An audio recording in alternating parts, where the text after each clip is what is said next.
Estás escuchando Milenio 3 por Aluca Nanica. 3:05 de la madrugada.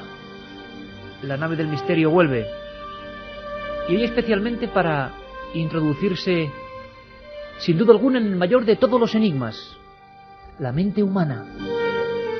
Esta madrugada en la que volvemos a reunirnos todos a través de la magia de la radio, vamos a profundizar en una serie de acontecimientos que estoy seguro que no os van a dejar indiferentes. Uno nos va a llevar a Andalucía, hace más de un siglo. Una investigación histórica, antropológica, escalofriante. La mente humana, cuántos secretos, cuántos misterios, cuántos problemas, cuántas visiones, cuántos sueños, cuántos crímenes, que se convierten, como esta noche también, por supuesto, en la voz de las sombras.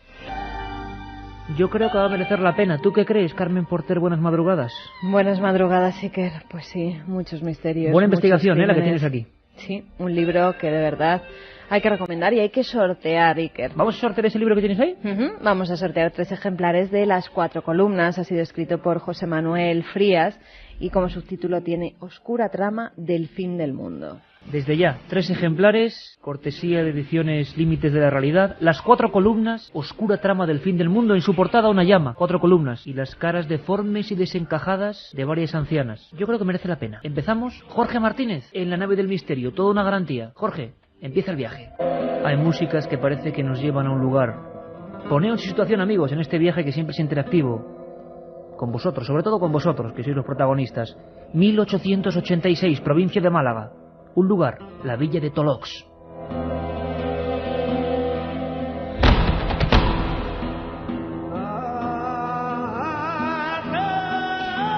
Algo ocurrió en ese mes de marzo, en una noche. Mucha gente, no poca, mucha gente realizó un extraño ritual. Prendieron fuego a sus propias casas, quemaron sus enseres, se empezaron a arrancar el pelo, comenzaron a herirse unos a otros con cuchillos. 1886.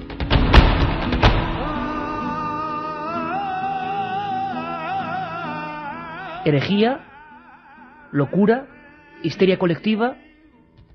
Se habló incluso, hablamos de pleno siglo XIX, de sugestión o hipnosis colectiva.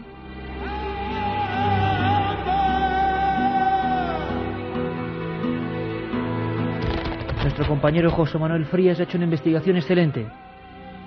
Ha buceado en los archivos, ha viajado a los lugares. No en vano ocurría bastante cerca, en su propia tierra.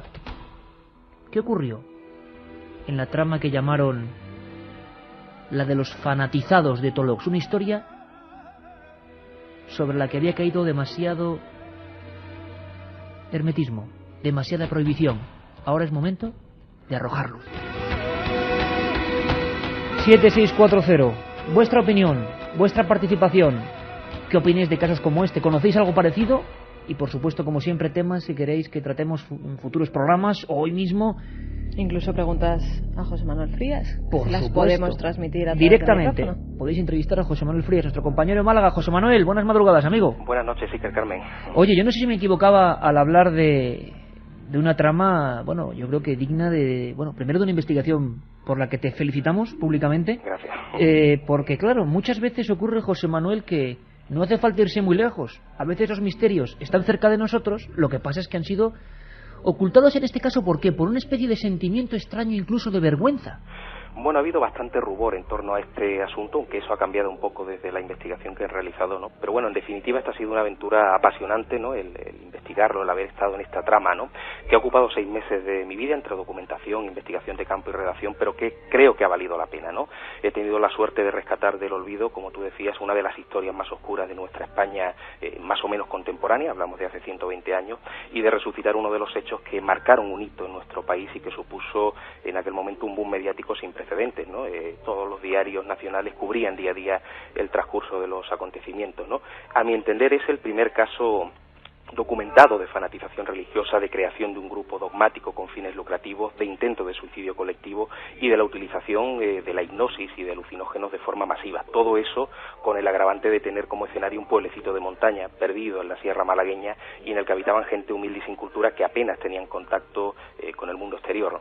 José Manuel, es que los ingredientes que tú en buena coctelera y con buena investigación has mezclado son interesantísimos y los acabas de definir, y estoy seguro que la gente va a tener preguntas a las que luego podremos ir respondiendo si es que hay respuesta.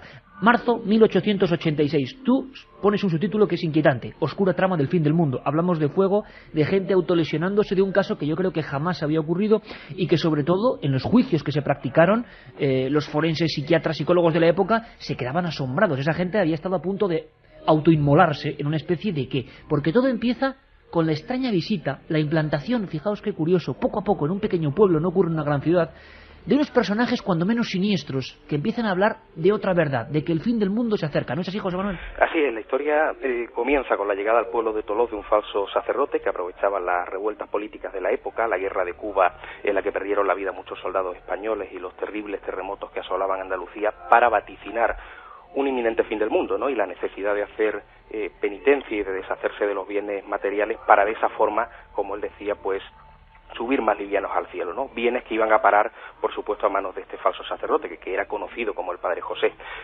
Nada más instalarse en este pueblecito de la Sierra de las Nieves. Perdóname, sí. ¿Se sabe por qué elige ese pueblo en concreto, José Manuel? Bueno, él ¿Pudo ser cualquier otro? Había estado en muchos otros, ¿no? Como la investigación pues ha sacado a la luz, ¿no? Lo que ocurre es que en este pueblo de Toloz se le fue la mano y bueno, realmente los hechos que ocurrieron allí fueron bastante trágicos, ¿no? Él crea una secta a la que llama las 4 columnas, ya que elige a 4 mujeres de la localidad, las más conocidas, para que ellas se encarguen un poco de ayudarle a compartir sus enseñanzas, ¿no? Porque bueno, evidentemente es más fácil llegar a la gente si eres conocido que en lugar de que lo haga un forastero, ¿no?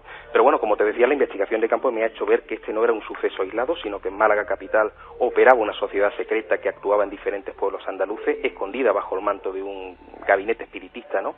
Y en el que no solo se encontraba el Padre José, sino que también la cabeza del grupo, Teresa Villatoros, a la que llamaban la Santa, enviaba cartas con información subliminal a los lugareños. Mateo Gallego, al que llamaban el Santo, y que era un experto hipnólogo, visitaba los pueblos de manera frecuente para sugestionar a la gente y allanar un poco el terreno a este falso sacerdote, y el propio Padre José, que digamos que era quien más facilidad de palabras tenía y cuyo currículum nos muestra que estuvo anteriormente encarcelado en el penal de Ceuta y en la prisión de Granada por delitos de estafa, de robo y de intento de violación. Todo un personaje. Y en esas oscuras noches de Tolox, José Manuel, encima hay otro personaje, aunque no sea vivo, que leyendo tu libro es inquietante, que es una figura de un Cristo tenebroso que causa bastante expectación en mucha gente y que se convierte, digamos, también en epicentro de esa nueva adoración que poco a poco, no sabemos por qué, va calando en más vecinos, ¿no? Pues sí, hay dos cosas fundamentales dentro de la fanatización que este hombre provoca en el pueblo, y son dos cosas de las que se ayuda. Una de ellas es un libro del que no he tenido todavía noticias de su existencia, por supuesto, en aquella época, pero no actualmente, que se llama El amante de Jesucristo, ¿no? Nunca apareció. Y luego esta figura a la que tú haces mención, y que bueno, la gente que la ha visto dice que era un busto de Jesucristo, pero que realmente causaba terror. Incluso dentro del juicio que se practicó, los mismos miembros del jurado se aterraban un poco ante la imagen tan extraña, ¿no? Tan estrambótica, digamos. ¿Qué practicaba esta gente en concreto, José Manuel, para enganchar así a las personas humildes, personas de una sierra de Málaga que están viviendo como un acontecimiento la llegada de esa gente? ¿Qué les empezaron a meter en la cabeza? Es un experimento que parece casi sociológico, digno de los servicios de inteligencia de hoy en día, para que empezaran, digamos, a no sentir ningún apego a su propia vida, a sus enseres, a sus seres queridos. Pues sí, además la mayor parte de las veces con éxito, ¿no? Los demás pueblos donde habían estado habían conseguido también obtener bastantes beneficios, y bueno, digamos que gracias a la hipnosis, que era el punto fundamental, pues se sugestionaba a los lugareños para que creyeran ver figuras divinas como la de la Virgen María. Y un muchacho del pueblo, el Pilonso, que en diferentes ocasiones pues había visto de aparecerse a la Virgen. Luego las demás personas pues también veían figuras extrañas, ¿no? Todo eso provocadas por un conocimiento hace siglo y medio muy profundo de los resortes de la propia hipnosis. Exactamente, y además increíble. Se usó, digamos, como ayuda también el consumo de alucinógenos como el beleño y como la belladona, camuflados en la comida, incluso para vapulear más fácilmente a los nativos de esta villa, ¿no?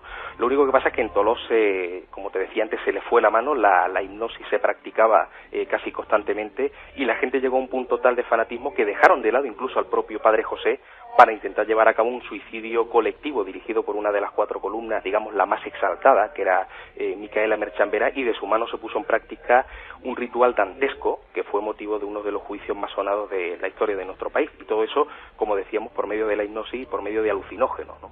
Madre mía, las 4 columnas, oscura trama del fin del mundo, José Manuel Frías, una investigación de esas que yo tengo que decirlo, cuando José Manuel hace ya unos meses nos envió el libro, en este tiempo de internet, en este tiempo de intercomunicación muy cercana a la pantalla, pero poco vivida, uno echa de menos trabajos de este tipo, ¿no? Es decir, el trabajo del reportero de campo, y que simplemente expone una serie de hechos para que vosotros podáis opinar. Y yo no sé, 7640, Carmen, si hay opiniones, hay de momento cuestiones interesantes. Hay preguntas que se le hacen a José Manuel Frías. Por ejemplo, ¿el caso de Tolós pudo ser debido al cruce de fuerzas telúricas y magnéticas? Nos preguntaba Parsifal de Alcañiz. ¿Lugar especial de alguna manera o no hasta estos acontecimientos? Yo pienso que no, pero porque este mismo asunto, esta misma fanatización que se llevó a cabo en el pueblo de Tolós ya se había hecho anteriormente en otros lugares, ¿no? Yo creo que con Tolós lo que ocurre es que era un campo de cultivo, digamos, más intenso. Había una tradición, sobre todo de épocas árabes, en las cuales pues el esoterismo primaba un poco en las creencias de la gente, y eso ayudó bastante a que, de alguna manera calara mejor este tipo de dogmas que traían gente de fuera y que eran además personajes muy inteligentes, ¿no? Que se valían de medios que en aquel momento no eran muy conocidos, como esa ciencia que aún estaba en pañales, que era la hipnosis, ¿no? Sorteamos esos 3 libros, Carmen, de las 4 columnas, pero además hay una cosa muy interesante, porque sí me gustaría, para todos los amigos oyentes, que recreásemos de alguna manera esa noche clave. Es decir, lo que nos ha contado José Manuel es un proceso largo con ese Cristo terrorífico, esas noches, esa concienciación. Imaginaos lo que es la España de esa serranía 1886, poca información, gente muy aferrada a las creencias más fuertes de la madre naturaleza, y de repente esta prédica, este libro misterioso que no llega a aparecer nunca, del amante de Jesucristo, y unas personas que empiezan ¿a qué, José Manuel? ¿Qué pasa esa noche de autos? Bueno, esa noche fue realmente terrible. Imaginaros que, en mitad del campo, en una zona conocida como Río Verde, a pocos kilómetros del casco urbano, pues hay un grupo muy nutrido de 40 o 50 personas, entre ellos hombres, mujeres y niños pequeños, incluso niños de meses. Todos se desnudan delante de un fuego, comienzan a arrojar la ropa, queman sus pertenencias, incluso le pegan fuego a sus hogares. Ellos pierden, por supuesto, todas sus propiedades, pero a partir de ahí comienza el ritual más sangriento, digamos, porque intentan suicidarse, ¿no? Lo hacen primero clavándose objetos punzantes, cuchillos y todo eso, pero no son capaces realmente de llegar a provocarse la muerte, ¿no? Entonces tienen una idea muy rocambolesca, que es la de despellejarse vivos, ¿no? Ellos empiezan a arrancarse vivos unos a otros, además, que es lo realmente horrible de la historia, ¿no? Se arrancan el cabello completamente, se pegan puñaladas para intentar arrancarse la piel, y todo el suelo aquello es un caudal de sangre.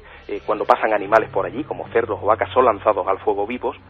E incluso tengo constancia de que uno de los niños de pocos meses estuvo a punto de ser arrojado al fuego, de ser pasto de las llamas, pero uno de los señores que había allí lo impidió en el último momento. Pero fíjate hasta dónde llegó la fanatización, que eran capaces de quemar a un niño pues casi recién nacido, ¿no?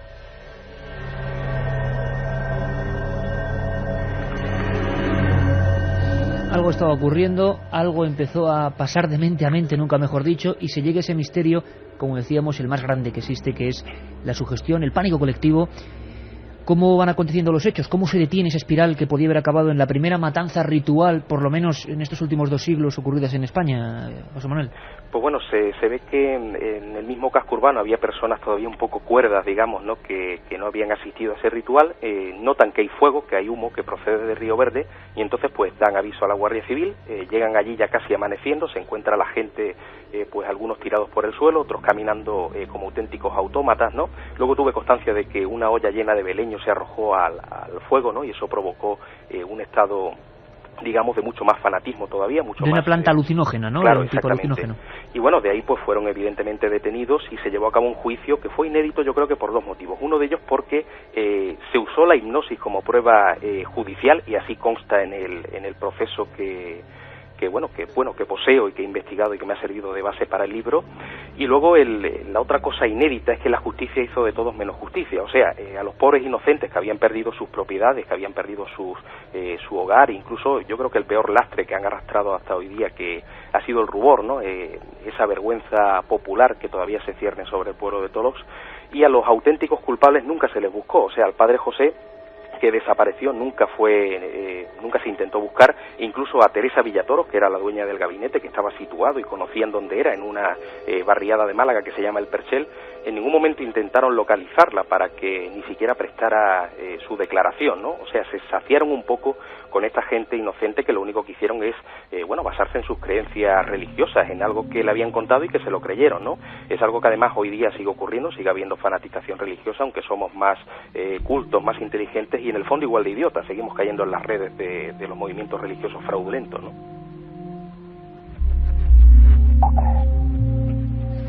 Más preguntas en el 7640. Ya sabéis que sorteamos 3 ejemplares de las 4 columnas escritos por José Manuel Frías. Nos preguntan, Javi de Coruña, por ejemplo, si puede ser este el suceso o el primer caso español de secta destructiva. Pues yo no lo sé, José Manuel, pero por ahí andará, ¿no? Yo pienso que sí, que podría ser, ¿no? No sé si el primero no, pero uno de los primeros sí, ¿no? Y en el cual, pues, digamos que convergen un montón de cosas, como el hecho de que sea un pueblo un poco aislado y sobre todo que se utilizara la hipnosis que por aquel entonces apenas se conocía, ¿no? Yo pienso que todas esas características conforman un caso casi único, ¿no? En la historia de España, uno de los primeros. Además hay que decir, perdóname Carmen, hay que decir eso sí, que es que este pueblo, como ha ocurrido por ejemplo en las Urdes, y yo lo he sufrido en mis carnes y en otros aspectos, con una falsa interpretación de los hechos o unas burlas de otros pueblos cercanos que a veces son realmente nocivas, han tenido una falsa, yo creo que sensación de que eran culpables de algo, ¿no? Los culpables serían las personas concretas, y yo creo que la investigación de José Manuel pone a cada uno en su lugar y sobre todo, y no perdáis de vista esto, es que están los interrogatorios que son apasionantes y los documentos oficiales del juzgado, de lo que ocurrió en un caso absolutamente pionero en la historia de España. ¿Qué hubiera pasado si esta gente no llega a ser detenida en el último momento, cuando estaban ya con la hoguera, con los niños, con los animales, arrancándose la piel? Creo que es un caso único. Juan Antonio desde Huelva dice: ¿cómo puede alguien sugestionar a una gran masa para conseguir algo como eso? Me gustaría saberlo. Tú, José Manuel, no sé si tienes la respuesta. Bueno, hombre, tenemos que tener en cuenta que se usaron, como decíamos antes, tanto la hipnosis como los alucinógenos en un pueblo en el cual la gente era muy creyente, muy dada a creer en temas misteriosos, religiosos, incluso esotéricos también, ¿no? Con lo cual, pues, todas esas eran las cosas que facilitaron un poco la entrada de un nuevo dogma en este pueblo, ¿no? Un asunto que hasta el día de hoy ha causado bastante rubor. La gente les puso un nombre que yo he intentado utilizar lo mínimo en el libro, ¿no? A los iluminados de Tolox, o el pueblo de los encuerichis, como también encuerichis. Quizá por ese acto de desnudarse en mitad del bosque, ¿no? La gente ha simplificado mucho este asunto. Hay personas que habían tenido acceso también al juicio oral y bueno, después de yo preguntarles qué opinión tenían, pues me decían, bueno, una anécdota curiosa, ¿no?, de esos personajes que se desnudaron en mitad del campo, ¿no? Y yo me quedaba alucinado porque dentro del juicio aparecen muchos datos que son los que conforman la historia de las 4 columnas, ¿no? Lo único que faltaba era un poco de observación y de unir los hilos, los detalles, ¿no? Pero vaya hilos, Fin del mundo, libros que desaparecen y utilización en el siglo XIX, escuchad bien amigos, porque yo creo que es apasionante, de plantas alucinógenas e hipnosis. Claro, eso es que bien utilizado es tremendo, Carmen. José y Ari de Lanzarote nos dicen: pueblos aislados, extraños visitantes, sectas, libros malditos, iconos terroríficos. Parece una historia de Lovecraft, pero fue real. Tomás de Málaga dice si tiene alguna relación la secta del Palmar de Troya con esta o es tomada como modelo. Yo creo que ninguna, ¿no? No, yo pienso que no hay ningún tipo de... Hay un siglo de diferencia. Claro, exactamente. Carlos de Manresa nos dice que parece la versión española del asunto Jim Jones. Sí, la Guyana, podría haber acabado igual. Creo que un poco eso resumiría todo, José Manuel. ¿Tú qué crees que hubiera pasado si la providencia, la casualidad, lo que fuera, no detiene esa hoguera maléfica que se estaba formando en Tolox? Bueno, está claro que si la Guardia Civil no llega a detener a estos personajes, seguramente se hubiera culminado ese suicidio colectivo y hubieran muerto pues 40 o 50 personas, entre ellos niños pequeños, ¿no? La catástrofe, imagínate lo que hubiera supuesto. Si ya de por sí fue un boom mediático, mucho más todavía el hecho de que hubieran fallecido tanta gente inocente, porque en el fondo eran gente sin cultura, ¿no? Y hay que reconocer que la sociedad se portó muy mal en aquel momento, en aquella época, con estos iluminados, ya que incluso cuando fueron trasladados desde Tolox a Málaga para hacer el juicio, los malagueños los apedreaban a la puerta del juzgado, ¿no? Y bueno, yo me parece que, y es lo que intento reivindicar en el libro, de que no tuvieron culpa, de que simplemente se dejaron de llevar y que los auténticos culpables fueron otros, ¿no? Hoy día vemos que hay personajes más conocidos y con más dinero y con mucha más cultura que pertenecen, ¿no? Y que todos conocemos y que están en sectas muy a la orden del día y bueno, no por eso son apedreados, ¿no? Hay que entender que en aquel momento la situación que envolvía a este pueblo muy alejado de los demás, del mundo exterior, casi sin acceso, sin culturas, pues era normal que en cierto modo calara mucho más fuerte unos dogmas como estos, ¿no? Oye, una magnífica investigación, las 4 columnas, nos ha encantado, Oscura trama del fin del mundo.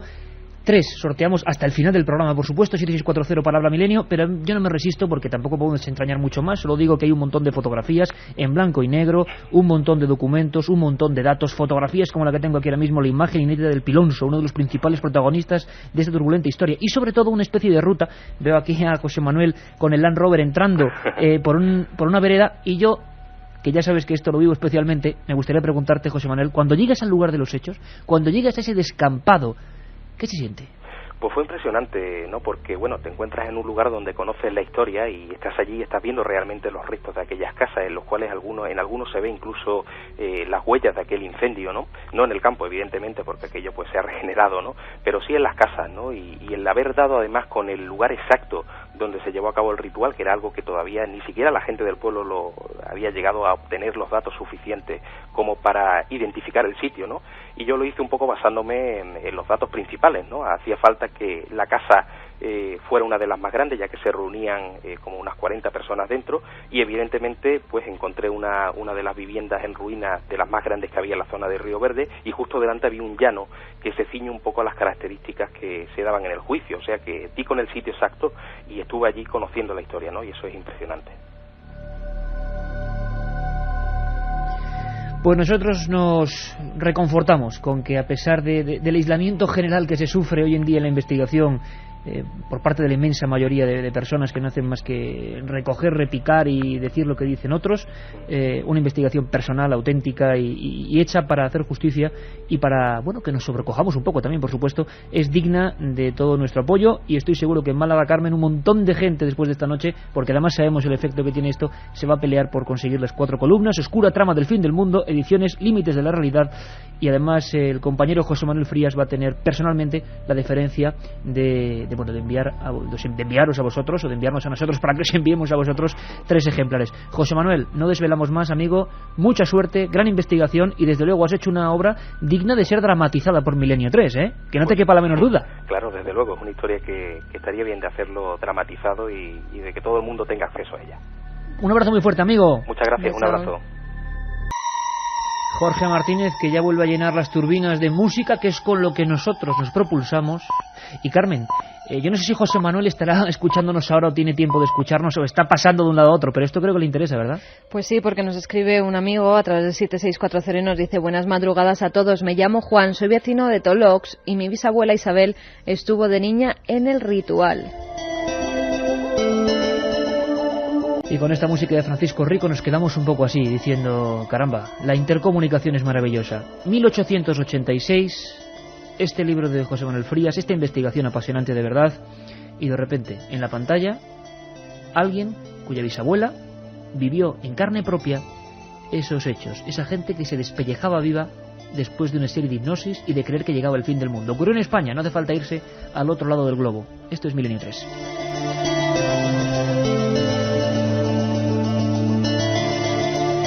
Hace ya unos cuantos años, bastantes años, tuve la oportunidad de colarme en la Gran Pirámide cuando estaba cerrada, y había muchos misterios en torno a ella, ¿no? ¿Por qué se cerraba? ¿Qué pasaba? ¿Qué ocurría?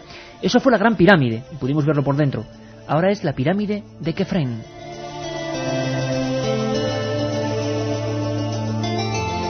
La pirámide de Kefren, la segunda más grande de las 3 famosas construcciones de la meseta de Giza, fue abierta al público el pasado sábado después de 2 años de trabajos de restauración.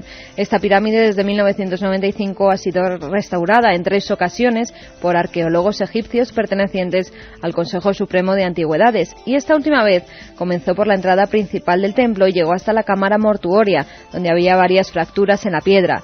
En los trabajos que han realizado se han limpiado las paredes, el pasillo interior y hasta el sarcófago de granito del faraón.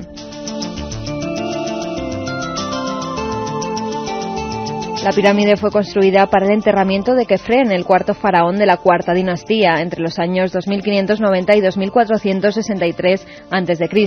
El faraón la mandó construir encima de una roca para que estuviera a la misma altura de la de su padre, el faraón Keops, y es considerada como la más completa que se halla en Egipto. Lo que hasta el momento no se sabe es el número de visitantes diarios que podrán recorrer la pirámide, ya que, por ejemplo, la de Keops solo admite 300 visitantes por día. Además, el ministro de Cultura egipcio, Farouk Hosni, Bruni, reveló que la pirámide Mykerinos, la más pequeña de las tres, será cerrada al público durante este año para llevar a cabo también su restauración.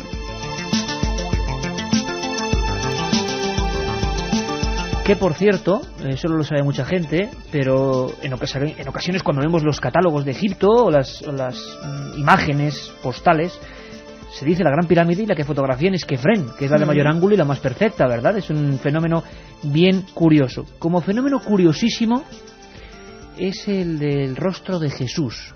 Pero no el rostro de Jesús que todos conocemos como iconografía, como ese rostro tenebroso.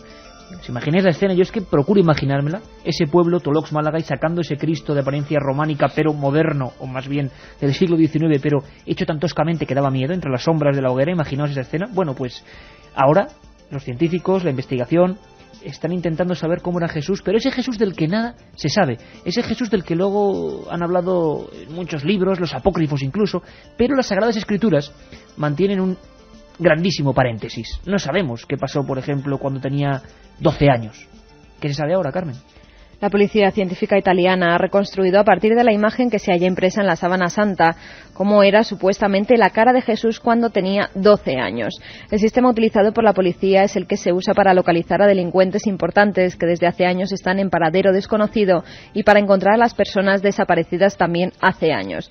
De Cristo niño y adolescente se sabe muy poco y nada de sus rasgos físicos. Por ello, Carlo Bruni, responsable del departamento que ha llevado a cabo la reconstrucción, aseguró que decidimos investigar los años más misteriosos de la vida de Jesús, lo que no se conoce. La primera pregunta que nos hicimos fue ¿qué cara tenía?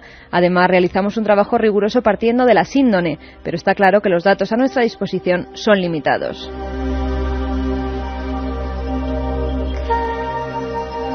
La policía científica italiana, casi nada. La imagen impresa en la Sábana Santa fue transformada en los laboratorios en la de un adulto y después, con la ayuda de forenses y diseñadores especializados, esa cara fue rejuvenecida hasta definir cómo sería el rostro con 12 años. Según la imagen que ha sido difundida por la prensa italiana, se trata de un niño con la boca pequeña, ojos vivos, cara angelical, cabello rubio y nariz pronunciada. Los expertos declararon que algunas características como el color de los ojos o el pelo son arbitrarias, pero que otros rasgos como la proporción entre la sobreceja, la nariz o la forma de la mandíbula derivan directamente del rostro impreso en la síndone.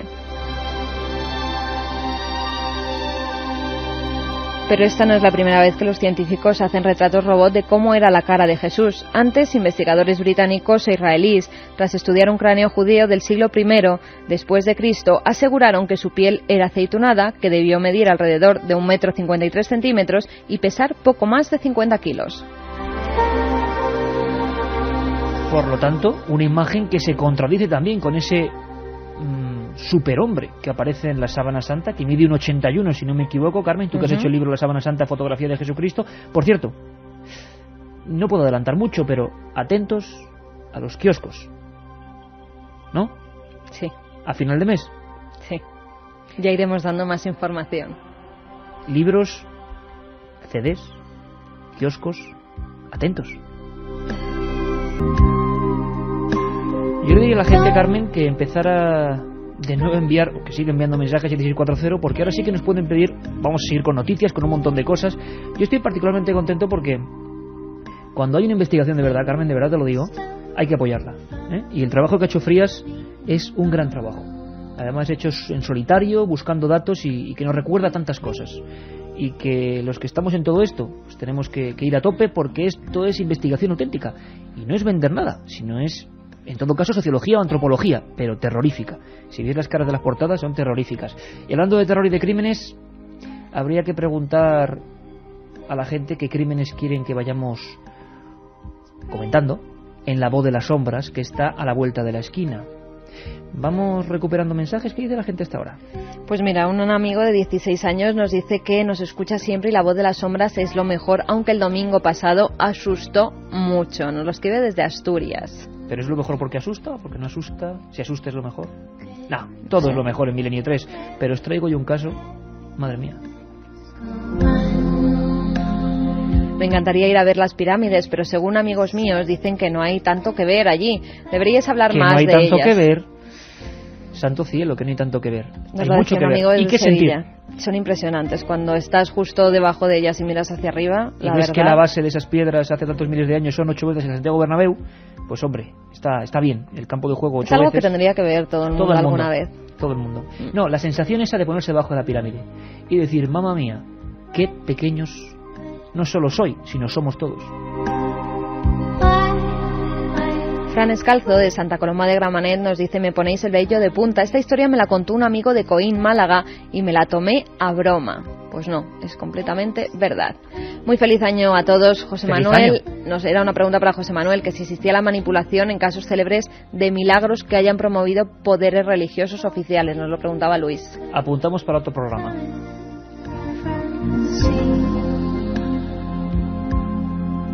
Ya empezamos el año pasando miedo y encima perdido en un descampado y solo. Y ahora que me aparezca Manuel de Villena. ¿Estás en un descampado solo? Pues yo espero que, no sé, creo que Jorge Martínez ahora mismo va a cambiar el tercio musical. Ya estamos. La voz de las sombras. La otra realidad. Milenio 3. En la cadena SER. Francisco Villar Rubio, jubilado, buscaba caracoles. La tarde del 22 de mayo de 1975. No hace tanto tiempo, ¿verdad, amigos? Carretera de León a Caboyes. En una esquina ve un trozo de carne. Piensa en un trozo de material de algún matadero. Incluso piensa en algún perro abandonado. Y este hombre levanta ese trozo de carne con sus propias manos, porque sabe que los caracoles suelen adherirse a este tipo de superficies. Cuando lo levanta, se da cuenta que son dos piernas de hombre coronadas por un cinturón. Está serrado a la altura de la cintura. Viste pantalón gris de tergal y tiene calcetines y zapatos puestos.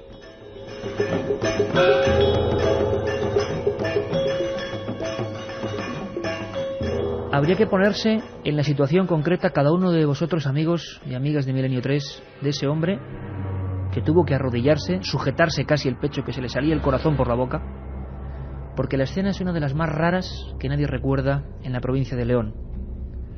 Dos piernas unidas, los zapatos, los calcetines y ese billete de cinturón que a la mañana siguiente los reporteros de Diario de León publican en su portada. 23 de mayo, año 75. A 4 columnas, nunca mejor dicho hoy. ¿De quién es este cinturón?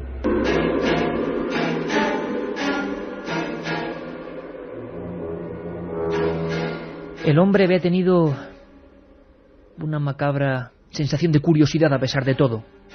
Empezaba a lloviznar. No pasaba nadie por esa carretera comarcal. ¿Os imagináis? Dos piernas formando una V de un hombre mayor. Llega a remangar el pantalón y se da cuenta de que a la altura de cada rodilla hay un profundo hachazo. Dos hachazos que no lograron separar por ahí el cuerpo. ¿Qué era? ¿Un ritual? ¿Un crimen macabro? ¿Un ajuste de cuentas? ¿El cinturón puesto con una serie de letras? ¿Qué estaba ocurriendo? Al parecer, el olor nauseabundo hizo que ese hombre saliese vomitando y allí llegó a la comandancia de la Guardia Civil. La policía científica empieza a investigar. Evidentemente es un hombre, no hacía falta ser muy sabio para definirlo a primera vista. 1,70 de altura, 85 kilos. Muy cerca de esas piernas en V, perdidas en mitad de la nada, aparece una bolsa de plástico. Y fijaos qué curioso, amigos, la policía empieza a investigar pensando que era un viajero. Uno de esos viajeros, poco dinero, pensiones, moteles, que no llega a ningún lugar, a ninguna parte, que su camino se queda truncado en algún sitio, en un campo, como en este caso, a unos 4 kilómetros de León. Se va, se pregunta, se miran las fichas de los hoteles, de las casas de huéspedes, y no hay nadie. Incluso, en un intento macabro por saber dónde está la otra parte del cuerpo, la parte superior, se inspeccionan varios establecimientos para ver si hay bolsas, maletas viejas que alguien ha olvidado y jamás ha vuelto a por ellas.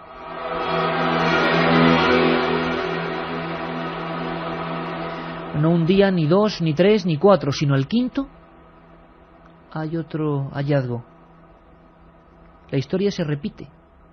Un hombre ve una escena que no podrá olvidar jamás.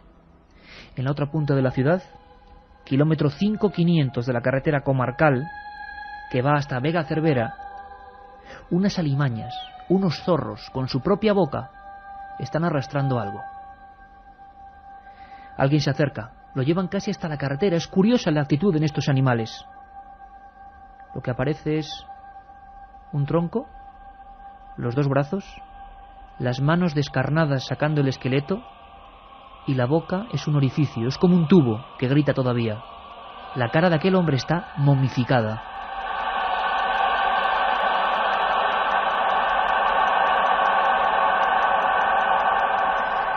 A la policía, con los dos trozos de este cuerpo aparecido en las dos puntas de León, mayo del 75, no le cuesta unir el rompecabezas. Precisamente la cabeza, el cráneo, tiene 7 marcas profundísimas, tan simétricas que parece que las ha hecho algún carnicero, con algún sentido. Nadie se ensaña así con las víctimas, si no es por algo. ¿Os imagináis la impresión de ese hombre que quizá vive todavía, que nos está escuchando, que se encontró con el cuerpo siendo transportado por las alimañas del bosque?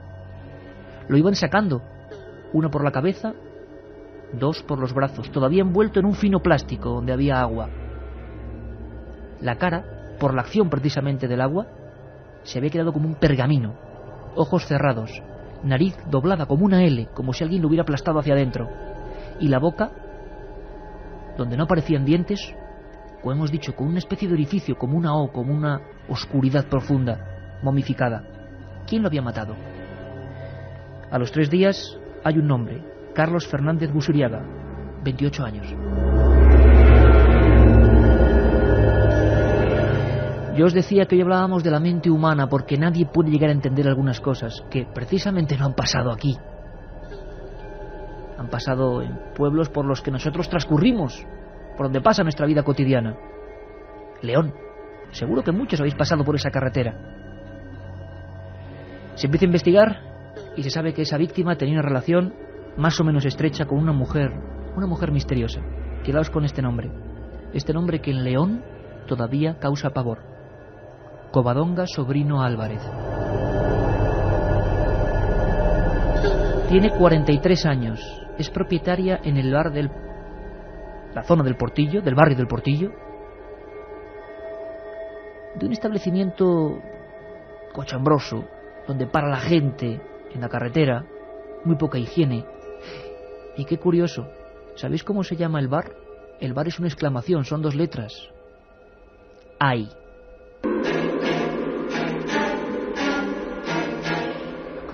Parece que es un grito, el mismo grito que profirió aquel hombre, Carlos Fernández Busuriaga, partido en 2, despellejado, cara momificada y las manos, algo que nunca se pudo resolver, deshilachadas para dejar, como pidiendo justicia, lo que era la mano esquelética. Se detiene esa mujer, porque desde el principio, con frialdad total, en la barra de ese bar sucio, afirma que ha sido ella. Una discusión, con un sobrino pequeño presente, el bar abierto, 7 hachazos en la cabeza. Y lo más increíble, esa mujer mete en una especie de bañero, una especie de cubículo que tenía para lavar carnes a ese hombre, y todavía vivo lo va serrando con un cuchillo de jamón por la mitad. Lo más alucinante es que esa noche, 22 de mayo de 1975, alguien llega a tomarse la última copa. Llega hasta la barra y aquella mujer le atiende. Se estaba lavando las manos con un trapo. Aquel comensal que puede estar escuchándonos, que puede seguir perfectamente vivo, por supuesto, esto pasó hace ahora 30 años, simplemente pensó que aquella mujer se estaba lavando después de guisar algún tipo de carne en la cocina. Lo que se supo días sucesivos fue impresionante. Aquella mujer troceó a esa víctima, cogió un vehículo y lo dejó en 2 puntos concretos, nadie sabe por qué los eligió, nunca lo contó, yendo con su propio vehículo. Tuvo un pinchazo cuando todavía tenía la parte de abajo, las 2 piernas en V, con zapatos, con calcetines, en el maletero. La Guardia Civil y un taxista le ayudaron a reparar la rueda. Y ella, con total frialdad, dijo: tengo que llevar estos paquetes de carne.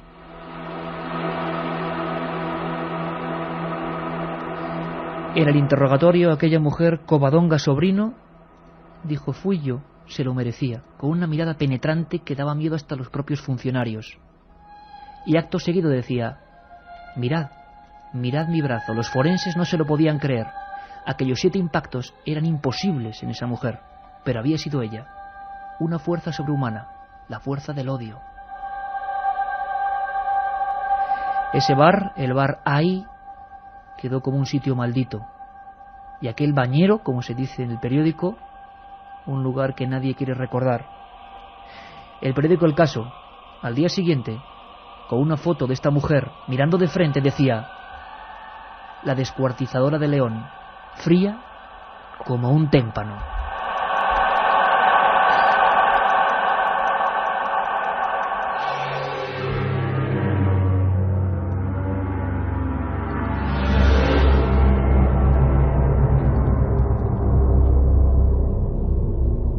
Un viaje en busca del misterio. Milenio 3, en la SER.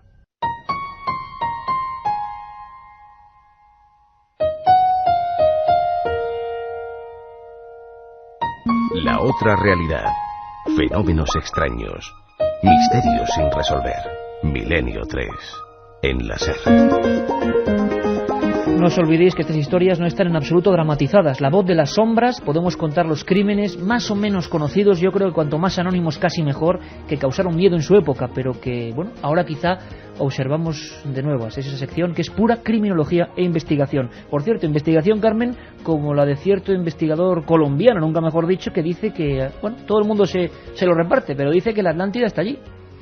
Pues sí, que el investigador colombiano Pedro Botero ha afirmado que la mítica Atlántida, la Vaya isla nombre, que se hundió en el océano siglos atrás, es la ciudad prehispánica de Malagana, en el suroeste de Colombia. De acuerdo con Botero, Malagana, que se hundió en el lodo donde hoy se ubica la ciudad de Palmira, tiene muchas semejanzas con la famosa isla descrita por Platón, que según lo que contaba tenía una zona de anillos concéntricos que formaban canales por donde bajaban las aguas que venían de la cordillera y de ríos muy grandes.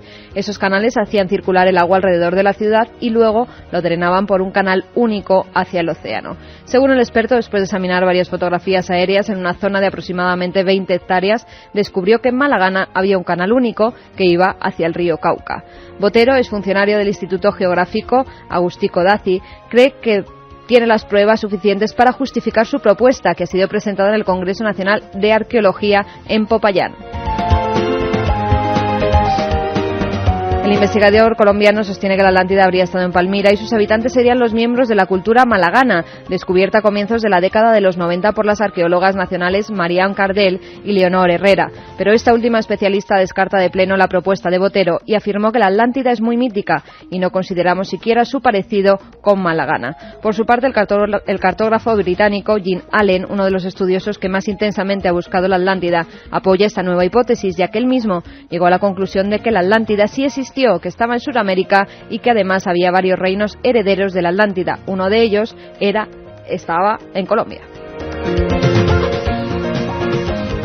Si es que al final, no es por, no sé, poner la guinda, pero al final da la impresión de que va a haber más Atlántida que tierra firme conocida, porque entre la que tenemos en Cádiz, entre comillas, entre la que se descubrió cerca de, bueno, en pleno Océano Índico, entre la de Cuba, ahora en Colombia, caramba, si una fuese verdad.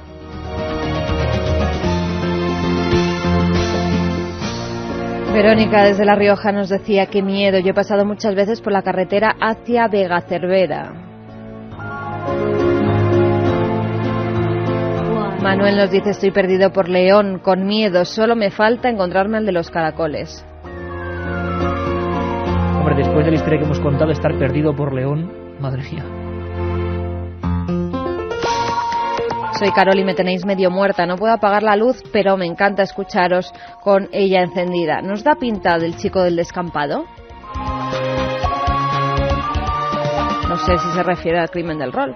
El chico del descampado, puede ser. Sí, es verdad. Otro crimen terrible. Estoy en cama temblando. ¿Esa mujer estaba loca? Me encanta vuestro programa. ¿Sabéis algún hecho de este tipo por Pontevedra? Hay un par de matanzas curiosas. Un día, si queréis, lo comentamos. Un crimen donde visceraron casi a parte de una familia y pusieron unos objetos en plan ritual satánico. Es que lo curioso es que los archivos de policía y los archivos periodísticos están llenos de sucesos como estos, que no hay que añadir nada más, fueron así. Es la mente humana, es el misterio de la mente humana. Ya veréis qué casos tenemos preparados en La Voz de las Sombras, que además pues os agradezco que esta idea que surgió así peregrinamente pues se haya convertido en una sección querida por vosotros. Yo tengo en la mente esa imagen. Periódico El Caso, mayo 1975. Esa mujer con esa cara que de verdad que da pavor, fría como un témpano. Buenas madrugadas, soy Belén de León y os puedo asegurar que estoy acongojada. No voy a salir de debajo de las mantas hasta dentro de una semana como poco. ¡Qué miedo! Yoli de Barcelona nos dice ante todo feliz año nuevo. Estoy sola en casa y me estoy muriendo de miedo. ¡Qué mentes tan retorcidas! Sobre todo una cosa, Carmen, por ejemplo, en este caso, ¿qué necesidad hay de hacer todo eso, no? Y sobre todo una escena. ¿Os imagináis lo que es ir a tomar esa copa a ese bar en la oscuridad, en la madrugada, que se atiende esta mujer oronda, esta mujer fuerte, con esos brazos, 43 años, que os mira? Podríais haber sido la siguiente víctima en ese proceso mental extraño. Se lavaba las manos con un trapo, se acordaba el testigo. Estará preparando algo de carne.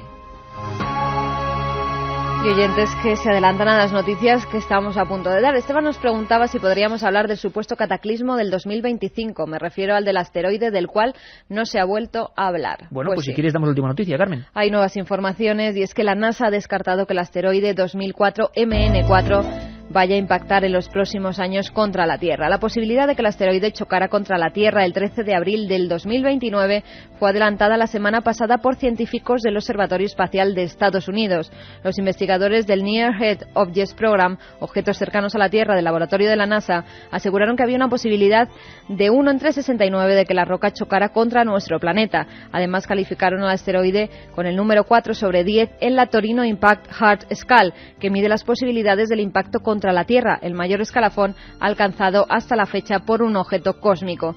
Pero las últimas investigaciones han logrado precisar con más detalle la órbita del trozo de roca, que mide unos 400 metros de diámetro, de tal manera que el impacto en la fecha indicada puede descartarse totalmente.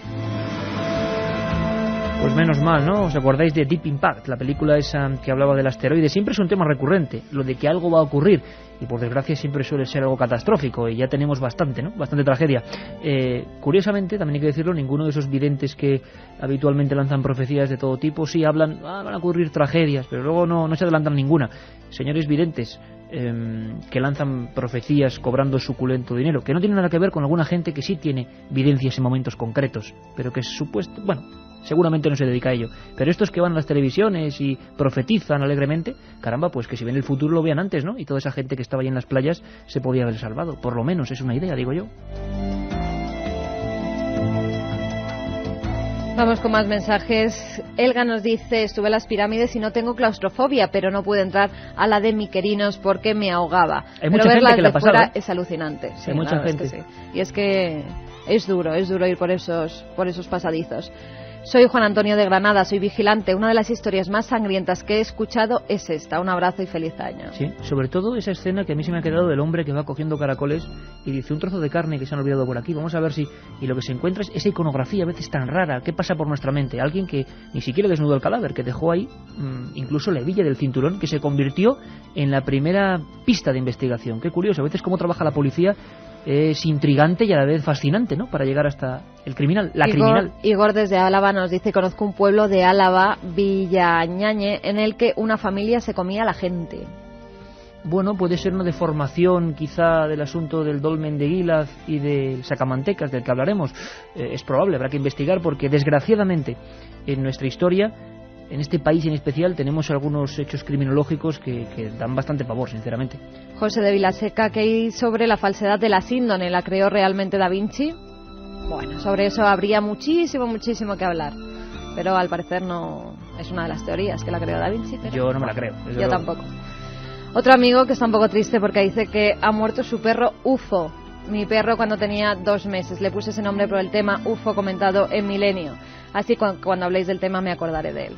Bueno, nuestro perro se llama UFO, es un nombre singular y curioso. Pero bueno, lo mejor que puede hacer es comprarse otro cachorrito y ponerle igual, el mismo nombre. Sí, igual, porque la conexión mental y la conexión curiosa está ahí. Por cierto, Carmen, no hay tiempo para más. Vamos con los ganadores de las 4 columnas, esta investigación. Claro que sí. Bueno, comprar el perrito o recogerlo de cualquier asilo de estos de perros que están ahora, sobre todo después de Navidades, dejan muchos perros por la calle. Sí, señora. Los 3 ganadores de ese libro, Las 4 columnas, de José Manuel Frías. Uno va para Sergio de Zaragoza, que nos decía: gracias por darnos a conocer estas historias y estos buenos libros. Otro para la colección. Pues uno para él. Jesús desde Cáceres: estamos en un descampado escuchando el programa y ha venido la poli a tomarnos los datos porque se había producido un robo. Más no se puede pedir. Hombre, los oyentes de Milenio no hacen esas cosas. Bueno, pues has tenido suerte. Y un guardia de campo que nos dice: vuestras historias me hacen las noches más amenas. Gracias, Jesús. Bueno, pues ha sido esos todo. libros van para él. El viernes volvemos, Milenio 3. Un abrazo a todos.